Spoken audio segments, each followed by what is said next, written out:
Osteoporosis, behaviors that help or not. If you followed along in my earlier videos, you know that alcohol pulls minerals out of the bone and can make osteoporosis worse. What other behaviors might hurt or help? Yes, you guessed it. Smoking is well known to worsen osteoporosis. If you're a smoker and you haven't quit for all the other reasons, well, think about this one. And I will tell you that you can't smoke in the hospital or a nursing home. So if you thought that will help you motivate you and help you cut down, do it. A neighbor told me that he finally quit smoking when he got run over by a truck and spent 3 months in the hospital. I told him that although it was effective, it's not the best smoking cessation program I've ever heard of. Low body weight, including anorexia and other eating disorders, also contributes to osteoporosis.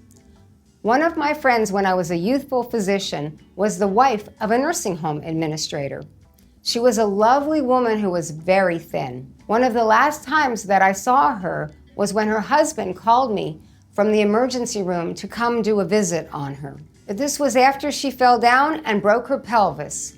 It hurt me so much to see her in so much pain. One of my exes was a stuntman. He got paid to fall down. He used to say, if I can't stop it with my face, it ain't worth doing.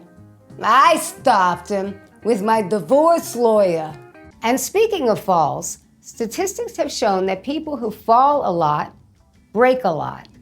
If you find you have a history of tripping a lot or falling more than very rarely, you need to take a hard look at your habits before you take a hard look at the ground. You can prevent falls. Get rid of throw rugs and trip hazards around your house. Cut back on your alcohol and pot use.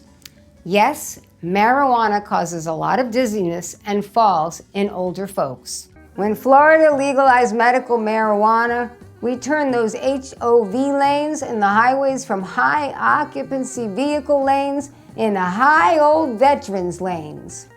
Don't use sleeping pills or certain anxiety medications that might contribute to falling.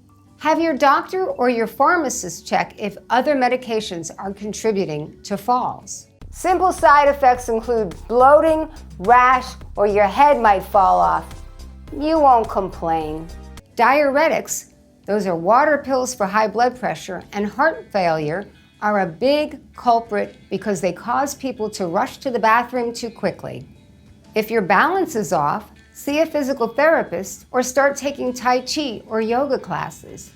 I saw a guy on the river near my house on a paddleboard doing yoga with a goat and 2 chickens.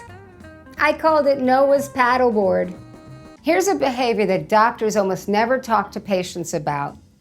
Taking your medication like you're supposed to.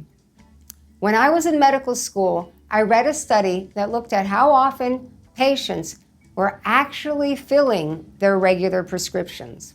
The average was about 50%. People were skipping a lot of doses. So if your physician tells you to take medications for osteoporosis, do it, please. Unless your doctor is like this guy. Take 2 placebos and call me in the morning. A few months ago, a good friend's mother spent weeks in the hospital with a broken hip that could have been totally avoidable if she had taken the medication her doctor told her to take. She still hasn't returned to living at home. Often, osteoporosis doesn't feel like a disease until it's too late. Next up, we'll talk about exercise to strengthen bones.